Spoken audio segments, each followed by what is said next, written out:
Kalyane Niratam Karunamayam Namami Chinmayam Devam Sadgurum Brahma Vidvaram. Hari Om. In our Indian texts,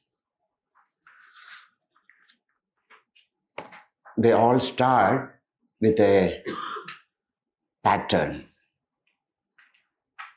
They say, Ashihi Namaskriya Vastu Nirdesho Vapi Tanmukham.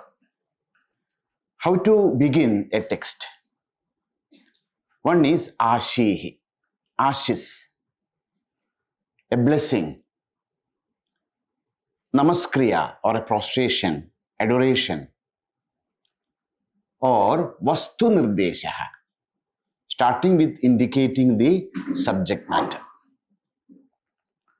So the text, it can be of spiritual or material or any type of, it could be a sahitya, literature, but they all start with a Mangala Shasanam, an introductory prayer, introductory statement, which is of Ashis, Namaskriya, Vastu Nirdesha. That was our system of our composing texts. So we will see that most of our works start with a Mangala Acharana. Mangala Acharana to invoke the grace and blessings of God or the grace and blessings of Guru, and also to remove obstacles from the path, to create interest in our heart. So for different purpose, a Mangala Acharana is done. So today morning we read the Mangala Acharana of this Tattvabodha. We'll chant the verse together and then we'll see the meaning of the verse. Page number 8, I think, no? Vasudev, together. Vasudevendra yogindram natva jnana pradam gurum mumukshunam hitarthaya tattvabodho bhidhiyate. So in Sanskrit, whenever we get a shloka in Sanskrit, if we want to understand the meaning of that shloka, first we have to change it into prose. So poetry into prose. When we change that order, then it becomes easy for us to understand. How to do that? How to do this process of changing prose into poetry into prose, that is known as Anvaya. What's that? Anvaya. Anvaya means prose order. The changing poetry into prose. So, first if we want to do that, we have to find out the verbs of the shloka. Vasudevendra yogindram natva jnana pradam gurum mumukshunam hitarthaya tattvabodho abhidhiyate. How many of you have studied Sanskrit in your school days? Oh, quite a lot of you. Very good. So, there are two types of kriya in Sanskrit. One is known as Purna Kriya, another is known as Apurna Kriya. Okay? So, Purna Kriya means which is a definite verb, and Apurna Kriya is indefinite verb. It is dependent. So, in this sloka, there are two kriyas. One is a Purna Kriya known as Natva. Can you place that, can you see that word, that Natva? Where is it? Vasudevendra yogindram Natva. Natva means having prostrated. It is a Apurna Kriya. Natva jnana pradam gurum. So, Natva is the Apurna Kriya. Natva means having prostrated. Prostrated whom? Vasudevendra yogindra. Who is Vasudevendra yogindra? Gurum. See? Gurum. What kind of guru he is? Jnana pradam. So how will be the first sentence? Jnanapradam Gurum Vasudevendra Yogindram Nattva. Clear? How will be the first sentence? Jnanapradam Gurum Vasudevendra Yogindram Nattva. Now can you find out the next kriya, the verb? Abhidhiyade. Abhidhiyade is the next verb. Abhidhiyade, we explain. And it's explained. Expounded, explained. Kim abhidhiyade? What is explained, expounded? Tattvabodha. Tattvabodha abhidhiyade. For what purpose? Hitarthaya. Hitarthaya. Of whom? Mumukshuna. So now the sentence is clear. So how will be the prose order? Jnanapradam Gurum Vasudevendra Yogindram Nattva Mumukshunam Hitarthaya Tattvabodha Abhidhiyade. Now let us see the simple meaning. Nattva, having prostrated, Vasudevendra Yogindram, having prostrated Vasudevendra Yogindra. Who is this Vasudevendra Yogindra? Guru. What kind of Guru he is? Jnanapradam. The one who gives us knowledge. Jnanapradam Gurum Vasudevendra Yogindram Nattva. Next. Next is Abhidhiyade. Abhidhiyade explained, expounded. What is expounded? What is explained? Tattvabodha. For whom? Mumukshunam hitarthaya. For the hita, welfare of the mumukshus. We shall explain Tattvabodha. That's a simple meaning. Okay? So we shall explain Tattvabodha for the benefit of the mumukshu. We'll see that words in detail. After prostrating to our Guru, who is none other than Vasudevendra Yogindra, the one who is ready to give jnana for everyone. That is the simple meaning. Now let us take up each and every word and then see. So, whom we are doing namaskara? Vasudevendra Yogindra. So there are 3 words there, actually 4 words. Vasudeva, Indra, Yogi, Indra. So, who is Vasudeva? That is Vasudeva. Vasudeva is Krishna's father. Vasudeva is Krishna himself. Vasudevasya apatyam puman Vasudevaha. Okay, so that is the one meaning, that is the son of Vasudeva. That's one meaning. Second meaning of Vasudeva is Vasushu divyati iti Vasudevaha. Vasu means the elements. No, Akasha, Vayu, no, Akashad, Vayu, Agni, Jala, Prithvi. The entire elements of this universe is known as Vasu. The one who plays, one who, enjoys in this entire universe is known as Vasudeva. Who is that? Ishvara. Not only just one Krishna, but Bhagavan himself. Vasudeva Indra. What do you mean by Indra? Indra means the Lord of the Devadas. No, if in Sanskrit, if you add some words to some words, it gives superlative degree. Like Indrapada. If you add Indra to anything, it will show the greater superlative degree to show that he is the best. So Raja, if you add Indra, Rajendra. Kavi, Kavindra. Kapi, Kapindra. Means it doesn't mean that he is the Indra, he is the best. Best among the kings is Rajendra. Like that, Vasudeva Indra. Vasudevendra. So there are different devatas. Vasudevas can be different. But among them, Indra, the greatest, is Paramatma himself. Huh? So Vasudevendra means, one meaning is, of course, Bhagavan Sri Krishna. Another meaning is Ishvara. The third meaning is Paramatma himself. Vasudevendra. Now, next word is Yogindra. Who is this Vasudevendra? Oh, he is the Yogindra. He is the best among yogis. Who? Krishna.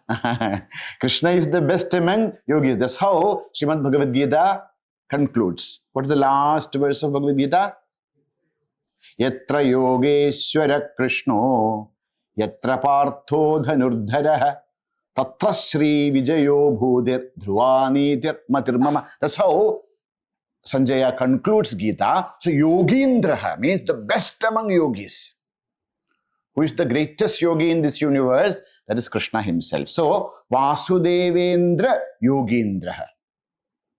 The greatest, Vasudeva, Bhagavan Krishna himself. Who is that? Vasudevendra Yogindram Natva.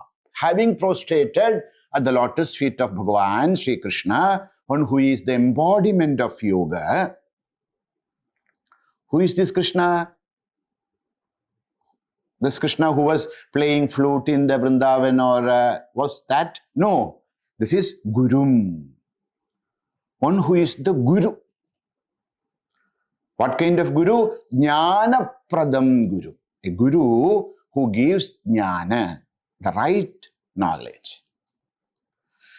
So we use this word Guru very nowadays, very loosely. We say like that Veda, what you call management gurus, and then IT guru, etc. But this Guru word is, there's a very meaning-loaded word. Okay, in our system we have different types of teachers. The first type of teacher is known as Upadhyaya. Upadhyaya means a lecturer who comes to the class, gives us a lecture and goes away. Such a person is known as Upadhyaya. Okay. Now, little more higher than Upadhyaya is known as Shikshaka. Who is the Shikshaka? Shikshaka is a person who makes sure that he conveys what he wants to convey. He actually tries to teach. Such a person is known as Shikshak. Little more higher is Adhyapaka. Although we use all these words as synonyms, but there is a subtle difference. Who is an Adhyapaka? Adhyapaka means a person who is dedicated to convey the message. It's not that he just comes and then teaches and goes away. He makes sure that the knowledge is conveyed. For that, he may repeat many times. He may do different techniques to convey the knowledge. So such a person is known as Adhyapaka. Higher to Adhyapaka is Acharya. An Adhyapaka teaches us, try to convey message, but Acharya is a person who inspires us. Achinoti shastrani acharya sthapayatyapi anyancha prerayanti iti acharya kavayogi. A person who is not only a master of one subject, a person who knows different subjects, and then one who teaches it and who practices it. Not only just preach, but a person who practices it and then inspires others to practice. Such a person is known as Acharya. And beyond that is Guru. Who is a Guru? Guru, Gukara Andhakara and Rugara Tannirodhaka. Who is Guru? Guru is a person who is capable to remove the inner darkness. So any teacher is not a Guru. A guru is a person who can give us the direct experience. A person who can remove the inner darkness from our heart and lead us to the supreme state, and a person who can take another being to his own level of direct experience. Such a person is known as guru. So when we use the word guru, now we have to be a little careful. If you want to call somebody guru, whether he is a guru or not, we have to check.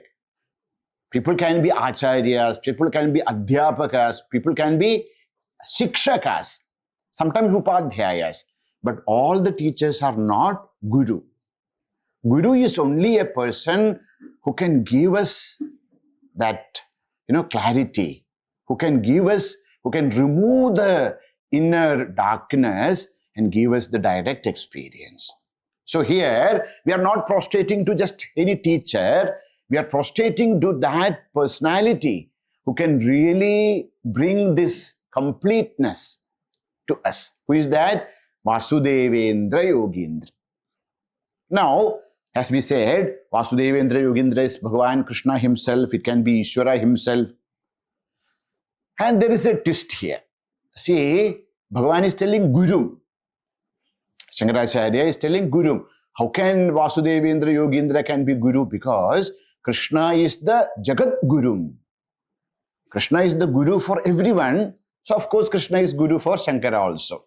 Or the name of Bhagavan Adi Shankaracharya's Guru was Govinda Bhagavat Pada.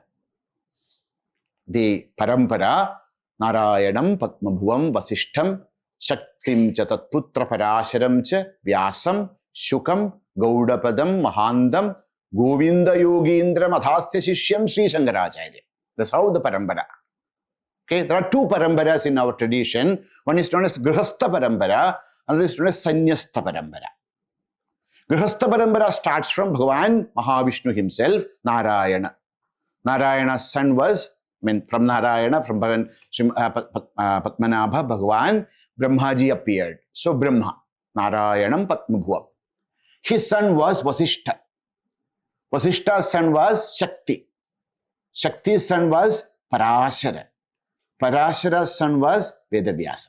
So there are, let's say, like, father to son, that tradition comes up to Vedavyasa, and Vedavyasa's son was Shuka Brahmarshi. Okay, and from Shuka Brahmarshi's disciple, in Shuka Brahmarshi, this Grihastha Parampara stops, and then starts the Shishya Parampara. Okay, Narayanam Patmabhuvam Vasishtam Shaktim cha Tatputra Parasharam cha Vyasam Shukam, up to that. Now comes another parampara starting from Sadashiva Samarambha. How is that parampara? That is known as Sannyastha Parampara. That is not, it's not Shishya Parampara, Sannyastha Parampara, starting from Bhagavan, Sadashiva, Dakshinamurti himself. Dakshinamurti's disciples are Sanakadi, Sanaka, Sanandana, Sanatana, Sanatkumar. They are his disciples. And Sanakadi's disciple was Narada. And Narada's disciple was Vedavyasa. And Vedavyasa's son and disciple was Shuka Brahmarshi. So that is known as the Sannyastha Parampara. So both the Parampara, whether it is Grihastha Parampara or Sannyastha Parampara, get united in Vedavyasa. That's why we celebrate Vedavyasa as Guru. There are hundreds and thousands of gurus in our tradition, but Guru Purnima is the birthday of Vedavyasa. Why? Because in Vedavyasa, the both paramparas, Grihastha Parampara and Sannyastha Parampara, joins together. Okay? And his Shishya and son was Shuka Brahmarshi. Shuka Brahmarshi's son was Gaudapada. Gaudapada's, Shuka Brahmarshi's disciple, not son. Shuka Brahmarshi's disciple was Gaudapada. Gaudapada's disciple was Govinda Bhagavat Pada. So here, Vasudeva is also Krishna, Govinda is also Krishna. So Vasudevendra Yogindra indicates Bhagavan Shankaracharya's Guru. Who is that? Guru of Shankaracharya? Govinda Bhagavat Pada. So, prostrating Govinda Bhagavat Pada. So, Govinda Vasudevendra Yogindram Jnana Pradam Gurum. That Guru who is capable to give us the right knowledge. Now, that Jnana Pradam, the bestower of knowledge. Now, we are going to explain a text named Tattvabodha. Tattvabodha Abhidiyate. We are about to explain, teach a text named Tattvabodha. So, why you are writing this Tattvabodha text? Hitarthaya, for the benefit. Benefit of whom? Mumukshunam. What is the meaning of mumukshu? We hear this word. What is the meaning of moktum ichuhu mumukshuhu? What is the word meaning? Moktum ichuhu means a person who is eager for liberation. Moksha. No, a person who only wants moksha, liberation from the cycle of birth and death, a person who is really dedicated his life for the liberation, for such people who are burning with the desire for moksha, for the hita, for the benefit. What is the hita of a mumukshu? Moksha. So this text is a helping hand for a person who wants to get liberated from the cycle of birth and death. Mumukshunam hitarthaya tattvabodha abhidiyate. So this is the invocation prayer, Mangalacharana Shloka. Now let us see.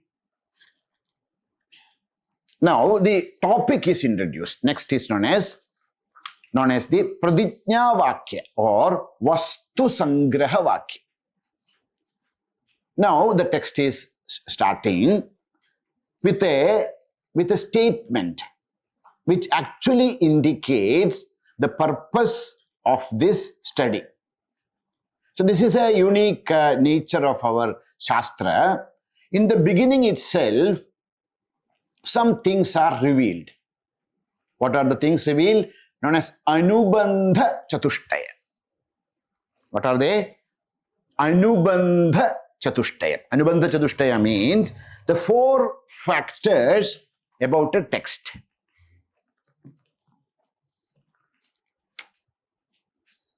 So in our Indian traditions, a text always starts with Anubandha Chatushtaya. What is Anubandha Chatushtaya? That is, 1, Adhikari.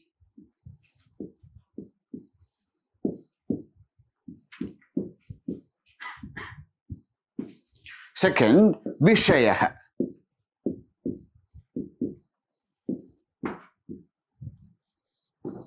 Next is Sambandha. Last, Prayojanam.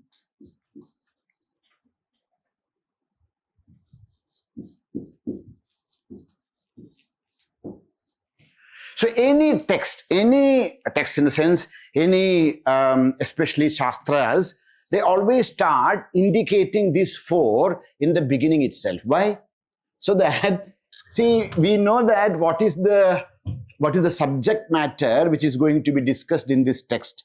Who is a fit person for that study, etc., and what will be the result, so that we can decide whether we want to study this or not. Sometimes we take up some books and start to read. After 50, 60, 70, 80 pages, we understand that this book has no value for my life. Then all that study, all that time, all that energy get wasted. So in our Indian Shastra, in the beginning itself, these 4 things will be indicated. So these 4 things together is known as Anubandha Chatushtaya. 4 factors related to a Shastra. What is the first one? Adhikari. Adhikari means who is the fit student? You are going to start this study. Who is fit for these studies?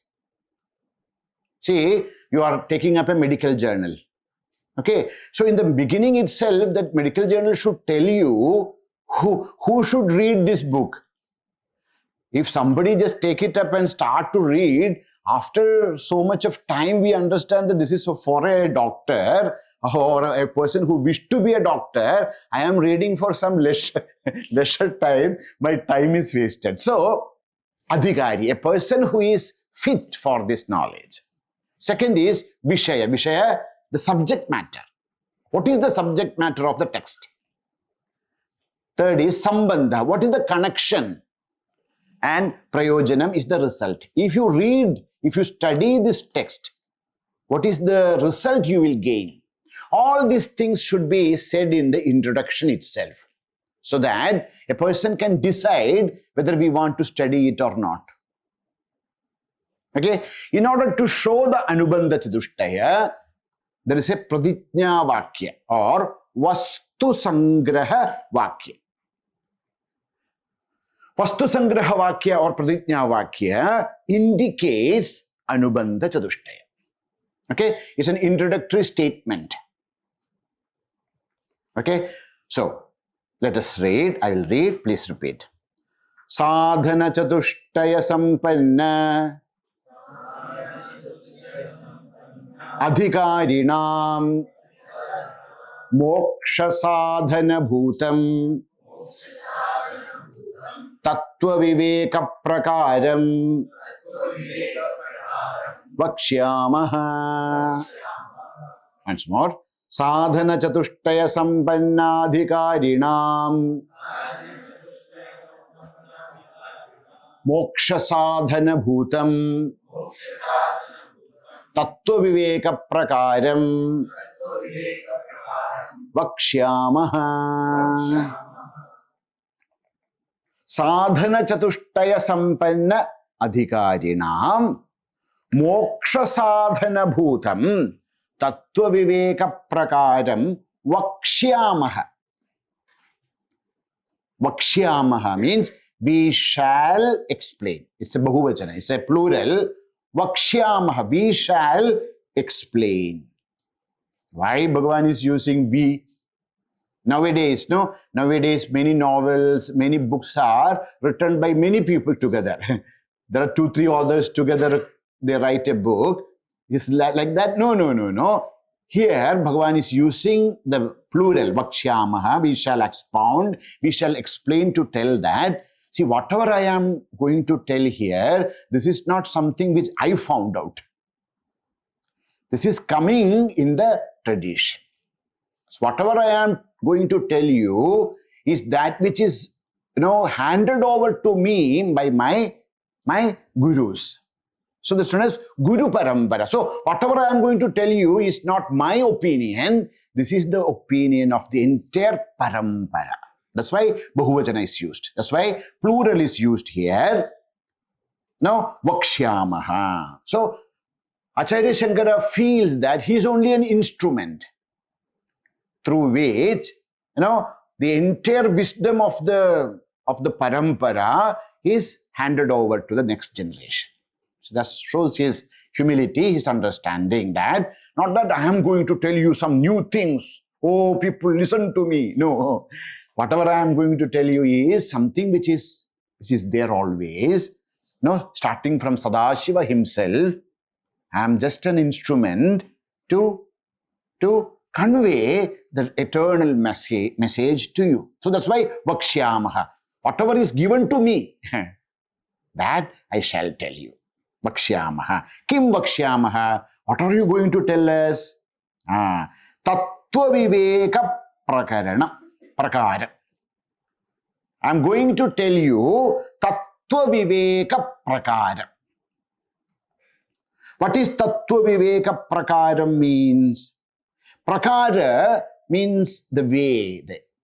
The way of Tattvaviveka. The way in which we can do the study and contemplation of Tattva. Tattvasya viveka prakaram. Now I am going to tell you prakara. Prakara, a methodology, a way, a methodology of viveka. Viveka, investigative knowledge. So a kind of investigation, a methodology of investigation into tattva. Tattva viveka prakara. Prakara, a methodology of viveka, investigation about tattva. So what am I going to tell you? Tattva viveka prakara, a methodology of investigation into the nature of truth. Tattva.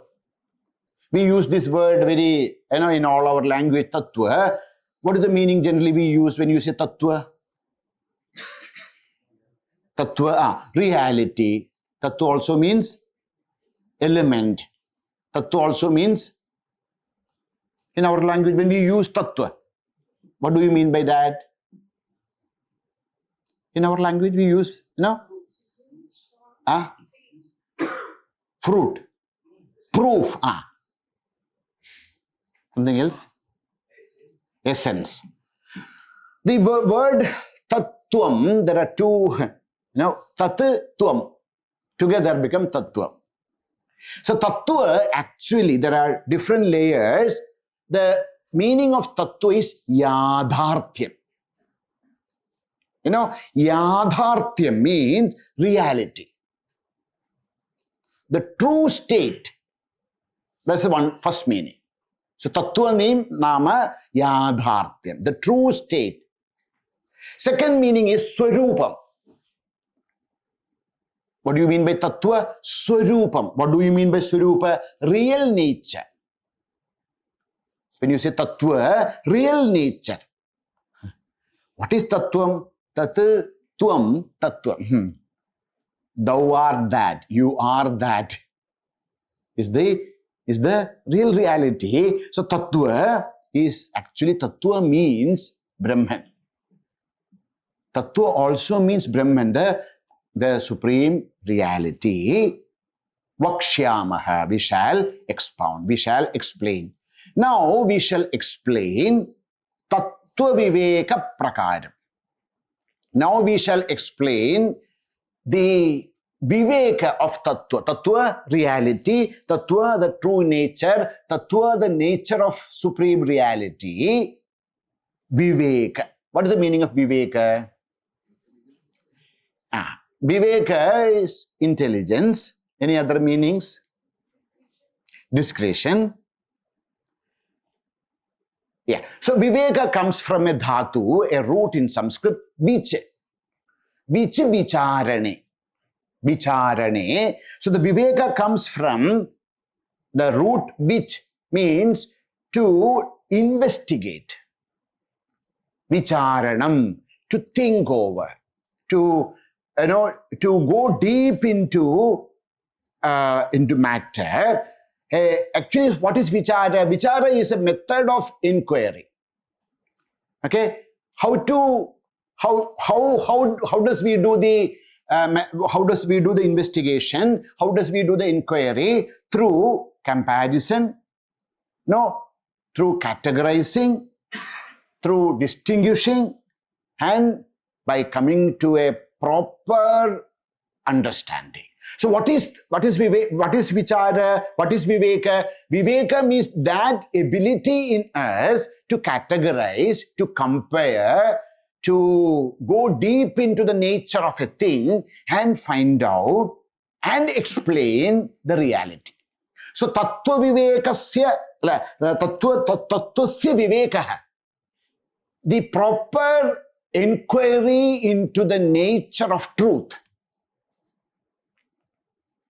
Okay, so what is Tattva Viveka? A proper inquiry into the nature of truth. Tattva Viveka Prakaranam, that methodology.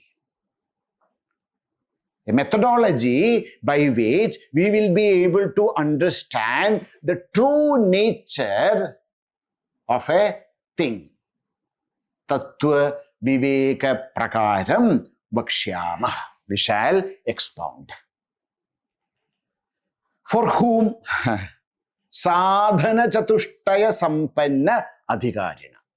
Now, each of this word will be explained later. A person who is blessed with Sadhana Chatushtaya Sampatti. So, who is Adhikari? Who is a fit student to read this? A person who is blessed with Sadhana Chatushtaya Sampatti. What is Sadhana Chatushtaya Sampatti will come. Now, a person who is endowed with, he is blessed with Sadhana Chatushtaya, such a person for Adhikari, Sadhana Chatushtaya Sampanna Adhikarinam. So, what is the Vishaya? Vishaya is Tattva Viveka Prakaram. And what is Prayojana? Moksha Sadhana Bhuta. If a person is with Sadhana Chatushtaya Sampatti, and if that person does this inquiry into the truth of, the nature of truth, if he take it up, what will be the result he gain? What will be the result? Moksha Sadhana Bhutam. He will be gifted with, he will be blessed with moksha, liberation. Moksha Sadhana Bhutam Tattva Viveka Prakaram Vakshyama. So, who is Adhikari? Adhikari is Sadhana Chatushtaya Sampanna. Vishaya is Tattva Viveka Prakara. Prayojana is Moksha. What is Sambandha? Sambandha means relationship. Now, there are different types of Sambandhas in Shastra. Okay? So, can you tell me some Sambandha, some relationships? So that is a different kind of relation. What I'm telling is like, there is a mud and the pot. There is a relationship between the mud and pot. What is that kind of relationship? The mud is the cause for an effect. So the cause and effect, that is the relationship between mud and pot. Cause and effect. The mud is the cause, the pot is the effect. Okay, so that is known as cause and effect relationship. Okay, so here that is not a cause and, here the relationship is bodhya bodhaka sambandha. What is the relationship between here? We want to know something, and this Shastra will help us to know that. That sambandha is known as bodhya bodhaka sambandha. Bodhyam, something to be known. Bodhaka, that which help us to know. So here in this Tattvabodha, this text is trying to help us to understand concepts. We want to know something, and this Shastra will help us to understand this. That relationship is known as Bodhya Bodhaka Sambandha. So, Bhagavan did this Pratijñā Vakya. Why? What is the purpose of this Shastra? What is there in this? And then Bhagavan is entering into next. So let us read the Pratijñā Vakya once more. Sadhana Chatushtaya Sampannādhikarinām Moksha Sadhana Bhutam Tattva Viveka Prakaram Vakshyāmaha. Guruji writes, we shall explain to those who are endowed with the fourfold qualifications the mode of inquiry into the reality, which is the means of liberation. Now, when we hear this, lots of doubts will come to our, head. So this book is a very a simple but an elegant book, because the entire book is written in a conversation mode. Okay, the Shishya is asking a question and the teacher is answering it. So because it of that kind of a mode, it is easy for us to understand the subject. Okay, now, so we heard many words in this. Now Bhagavan is taking up each and every word and trying to explain those things. Okay, Sadhana Chatushtayam Kim Page number 13, all of us will read together. You repeat, please. Sadhana Chatushtayam Kim Nitya Nitya Vastu Vivekah Ihamutrartha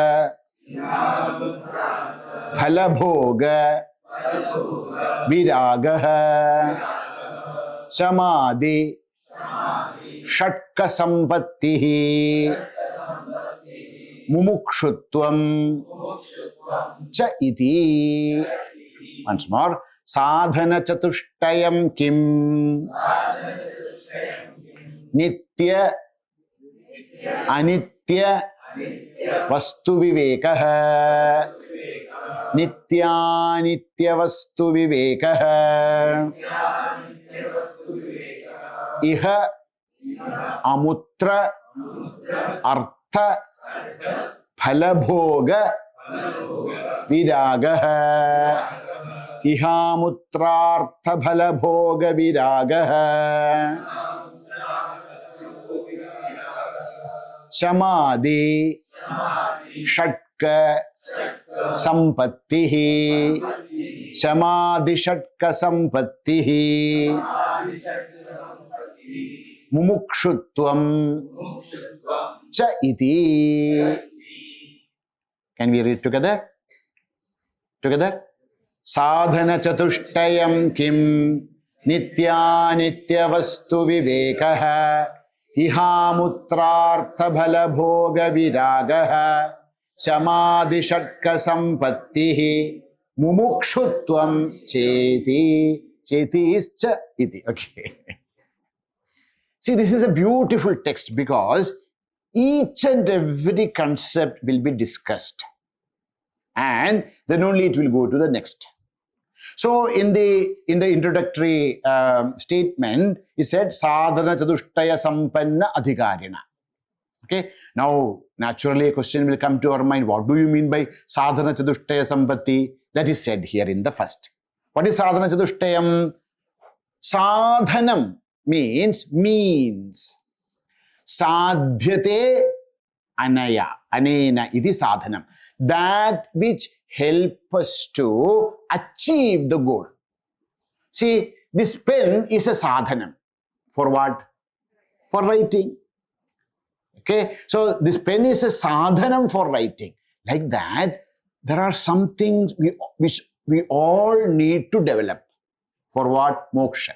If we want to really be liberated from the cycle of birth and death, if you really want to enjoy our true nature, if you really want to be free, then we have to develop some inner qualities. Okay? Those inner qualities are put together as Sadhana Chatushtayam. Chatushtayam 4. Sadhana Chatushtayam, fourfold qualities. So we all have to develop these qualities deep within us if we really want to be liberated from the cycle of birth and death. If we really want moksha, then these qualities should be developed. That's why they are known as Sadhana Chatushtayam. Chatushtayam, a group of fourfold qualities. See, why? Why we need all this? I'm sure all of us here, we all have heard so many times Tattvamasi. All of us, we have heard about Tattvamasi. What does Tattvamasi means? That thou art. You are that supreme consciousness. Is there anybody here who has not heard Tattvamasi? No. See, please pay attention. We have got that Upadesha that you are that supreme reality. You are Brahman. This Upadesha is given to us. Even after listening to this Upadesha for hundreds and hundreds of times, do we experience it? Why? Why is that after listening to this Upadesha hundreds of times also, we are not able to experience it. There are many reasons. One reason is what they have told us is false. There's a reality. Sometimes somebody tells us, you are a king, you are a prince. People can tell so many things to us, but we'll never become a king or a prince because it's not reality. So, like that, is that like when the Upanishad is always telling us Tattvamasi, Tattvamasi, but we are not able to realize it? Is it because the Shastra is wrong? No. How can you say that? How can you say that Shastra is not wrong? Because there are people who experienced it. Suppose Tattvamasi Vakya is given and nobody in this universe experienced it, that means that statement is wrong. But there are people who experienced it. When they are given this knowledge that you are that supreme consciousness, there are not one, there is not 10, there are hundreds and thousands of people in all periods of time who directly experience that I am that supreme consciousness. That shows that the statement is not wrong. If the statement was wrong, then nobody will experience. If somebody is able to experience and somebody is not able to experience, then we understand that the problem is not in the statement, but the problem is in us. What is the problem? Why is that even after listening to Tattvamasi and Aham Brahmasmi and studying so many Upanishads and so many things, why are we not able to experience it? It is because Sadhana Chatushtaya Sampatti is not there. They say there are many obstacles in the path. Once upon a time, there was a merchant. He was a very rich person. But unfortunately, his son was opposite to him. He was a foolish, extravagant person, has no idea about business. He has nothing to do with it. He just want to spend and plunder and destroy. So the merchant was in his deathbed. He called his son and said, my dear son, now I am going to go away from this universe. Now you have to live alone. And I know that you are going to destroy the entire wealth. But you should give me one, word. What is that, father? See, there's a gatehouse. In olden structures, there will be a mansion will be there. But before you enter into the mansion, there will be a gatehouse through which you can enter into the courtyard of the house. Okay? So there's a great house which is a separate building, a small building through which you enter into the courtyard. You may you sell anything and everything, but don't sell this small gatehouse. Baki sab, whatever you want to do, you do. But don't tell this. Give me this word. The son said, yes, father, I will not. And of course, within a few months or years, he destroyed all entire wealth. He became a beggar. He lost everything. His business, everything was lost. He lost his house, everything was lost. But he remembered his word he was given to his father that I will not sell this gatehouse. And now nothing else is there with him. So he started to stay in the gatehouse. The gatehouse became his house. And there's no way, he doesn't know any business. He has no ability to do anything. So what he became? He became a beggar. Think about a millionaire, within a few years became a beggar. He started to sit in front of that gatehouse and started to beg. It's going on for quite some time. And a close associate of his father, a great friend of his father. He was abroad. He came back. He heard that his friend is passed away and all the stories. So he came to visit his son. And now what is the son? Who was a millionaire, billionaire, now he's sitting there and then begging. Seeing this, the friend became very sad. He said, "Oh my dear, what are you doing? Can't you see? I'm begging. I lost everything because of my foolishness. I lost everything." But the friend, father's friend said, "But you are the wisest person." Huh? Wisest person? What? See, you kept this gatehouse. Son said, "That is not because I am a wise person. This is because my father, I gave a word to my father that I will not sell this gatehouse." Said, "You are saved." What saved? Said, "Bring, some pickaxe and all that. Start to, dig this place." Said, "No, this is the only place I have. Now if I dig this also," you dig. He started to remove the dirt, and then he saw that there is a door. When he opened that door, there was endless wealth.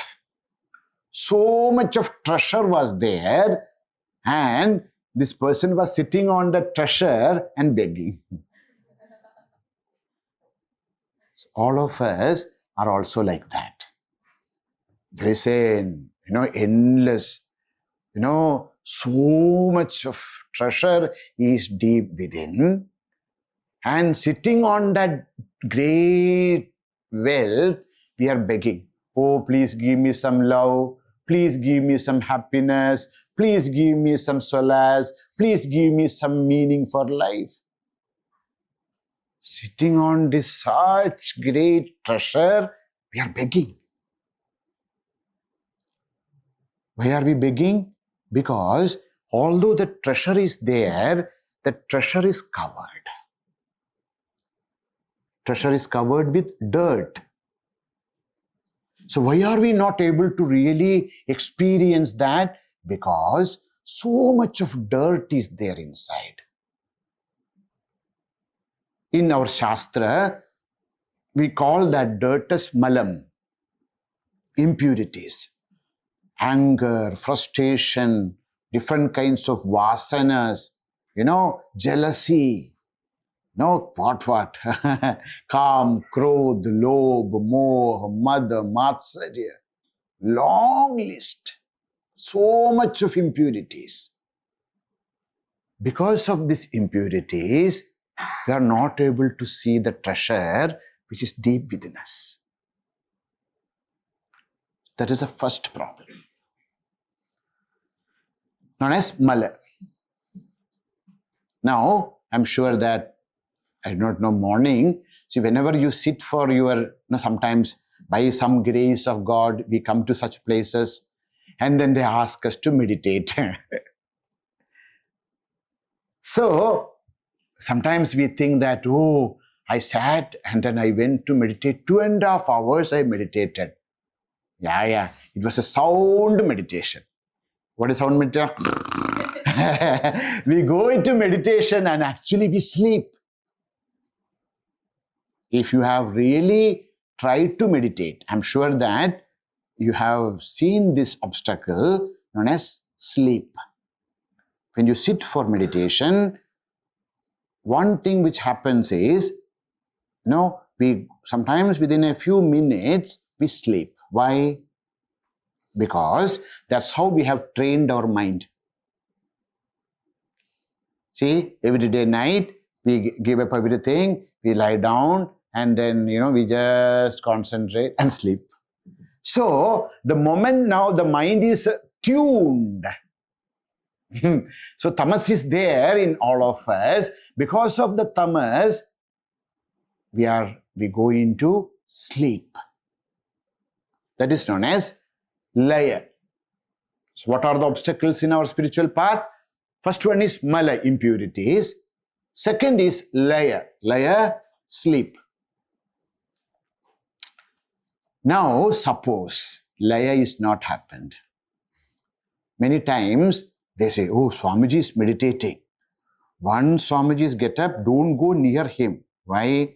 Because we see that many times when we try to meditate and when we come back from meditation, we are so angry, so agitated.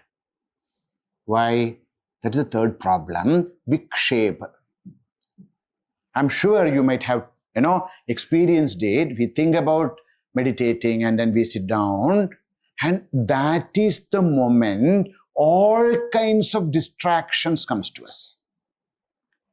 That is the moment we remember something 25 years back when I was sitting like this. My sister came and called me some names. Mind get distracted. Or you are asked to meditate on Krishna. So you are meditating Krishna. Pitambaram karavirajita sanga chakra kaumodakim. So Guru asks you, please, take up each and every word and then remember the meaning of that word. Okay. Pitambaram. Pitambaram, the one who is wearing a yellow silk. Yellow silk. Oh. So we try to imagine the yellow silk in Bhagavan's body. Oh, yellow silk. Is this Kanjivara silk or is this Varanasi silk? It should be Kanjivara silk. See, I do not have a Kanjivara sari. My sister-in-law, she has a Kanjivara sari. And because of that, she is so arrogant. Next birthday, I should ask that. I should also be given a Kanjivara sari. Without Kanjivara sari, I'm not going to. We are thinking of Pidambaram Karavirajita Sanga Chakra. Now we are getting so agitated with Kanjivara sari. I'm sure if you try to meditate, see, Swamiji, I have no problem because I never do this. But when we really do that, we will see that our mind gets so much distracted. So that is the third problem, known as vikshepa. That is the moment all kinds of distraction, from where they all come, we do not know. They all come to us. Mala, laya, vikshepa. Now somehow, even if we try to control our mind and everything, now comes the next obstacle, known as avarana. Avarana, there is a veil. Now, as though the truth is, veiled in front of us. The truth is covered in front of us. Hiranmayena patrena satyasya apihitam mukham. The face of the truth is covered. That's the next problem. It's known as the avarana. Somehow, we are able to destroy the avarana also. Is it end? No. There is one more problem, known as rasa aswada. Rasa aswada means we get enchanted with that subtle pleasures. When we start to walk this path of spirituality, we will get small siddhis. Sitting here, you can know what is happening in your house. When you look at the face of a person, you can read their mind. Small siddhis. You will be able to know what is going to happen next cricket match, who is going to win. Sometimes such supernatural powers comes to us. We call it siddhi. Or we get so much enchanted with this experience of dhyana. We want to just sit there and then feel that completeness and that light and fragrance and all that things, what is happening. You can listen to different musics. Yeah, if you meditate, then in a stage, you will be able to listen to beautiful music deep within. Vani, no, Veena, Venu, Mridanga, Kahala, Kalagitam. Somebody is playing flute, somebody is playing veena, somebody is playing mridanga, somebody is playing kahala. This all can be, Shabdanuviddha Samadhi. There are so many things possible and we get trapped. This is known as Rasaswad. So these are all the factors because of which we are not able to experience the reality. What are they? Mala, Laya, Vikshepa, Avarana, and Rasaswad. There was one farmer. He heard about Ayodhya. Oh, not this Ayodhya, what is now, it's better. But the Ayodhya where Sri Ramachandra was living, that was a golden city.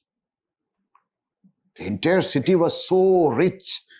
And Bhagavan himself is there. So the entire city was glowing like Surga Rajya.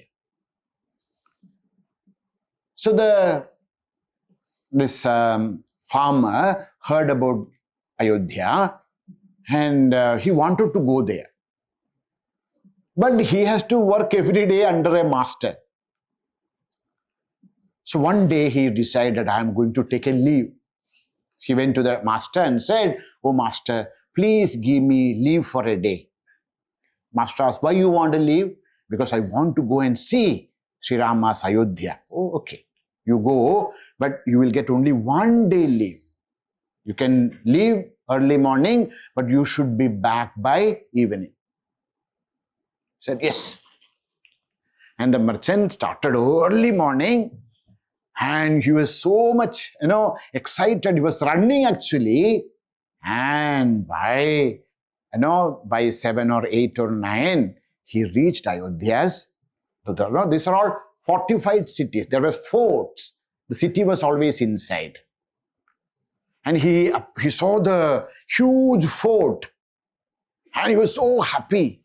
He thought, oh my God, last, after so many years, I'm going to see the city of Rama. So he was running.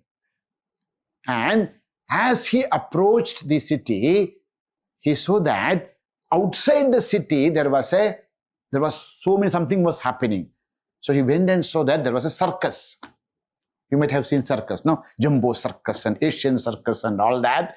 So some circus they have done, and there were so many things, magic shows and circus and so many things.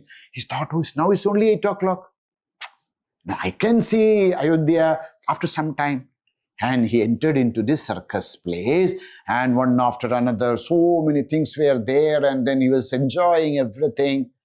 And then he saw that the sun is about to set. Now, there is no time to enter into the city. He has to return. So this is known as Rasaswada. We go so near, but then get distracted because of different attractions of life, and then we drop the real purpose and fall back. So these are all the distractions, these are all the obstacles in the path. So why are you talking about this? If we want to overcome these distractions, we should have Anubandha Chatushtaya. When we have this, not Anubandha, Sadhana Chatushtaya. So when we have these sadhanas, then only we can actually overcome this, these deficiencies which are there deep within our psychic, and then able to really walk the path and experience the truth. That's why Sadhana Chatushtaya Sampatti is very, very, very important. So what are the Sadhana Chatushtayam? Sadhana Chatushtayam kim? Nitya Nitya Vastu Vivekaha Iha Mutrartha Bhala Bhoga Viragaha Samadhi Shatka Sampattihi mumukshutvam cha iti. So what is Sadhana Chatushtaya Sampatti? What are that great fourfold assets we should have? One is Nitya Anitya Vastu Vivekaha. That Viveka, the discriminative power between Nitya and Anitya. What is permanent? What is impermanent? That discriminative power to understand the nature of permanent and impermanent things. Next is Vairagya, Viraga, dispassion. Dispassion towards Iha, Amutra, Artha, Bhalabhoga, Viraga. If you really want to gain that supreme happiness, supreme ananda, that real freedom, then we should develop viraga, dispassion towards enjoyments of the fruits of action here and hereafter. Iha, in this world. Amutra, in the Surgalokas, in the heavens. We are not attracted towards the enjoyments and pleasures which are there in this world or in the heavens. That is known as viraga, viveka, vairagya. Third is 6 aspects. 6 wealth all of us should have to walk this path. It's known as Shama Adi, Shama, etc. Most important thing is mumukshutva. Even if we do not have all of this, but if we have the burning desire for moksha, moksho me syat. Now, I have lived this life hundreds and thousands and crores of times. All of us, please understand, this is not our first birth. We have lived in this world in different forms, as birds, as animals, as human beings, maybe as devatas. We lived so many births. And all the life is same. We are born, we grew, and then we thought that if we study something, we will get a job. We studied, we got job, and then after the job is done, then we wanted to marry. We married, we built a house, we created children. They are all grown up, they are all gone. One day we will die. Again we'll come back. Again we will grow. We will study, we will have a job, we will marry, we will have children, we will die. See how many times we have gone through this. Same. So, we have gone through this for many times, and when we really want to stop this, to come out of this cycle, when we have that burning desire that moksho me syat, let me be free from these clutches of samsara, when that mumukshutva comes to us, then alone we will be able to conquer all these inner enemies and experience the true inner freedom. That's why the Sadhana Chatushtaya Sampatti, Viveka, Vairagya, Samadhi Shatka Sampatti and Mumukshutva are very important in our spiritual life. Now, Bhagavan will explain to us each one of it. What is Viveka, what is Vairagya, what is Samadhi Shatka Sampatti and Mumukshutva. That we'll listen tomorrow. Om Purnamadav Purnamidam Purnat Purnamudachyate Purnasya Purnamadaya Purnameva Vashishyate. Om Shanti Shanti Shantihi. Harihi Om Shri Gurubhyo Namaha. Harihi Om. Hari Om.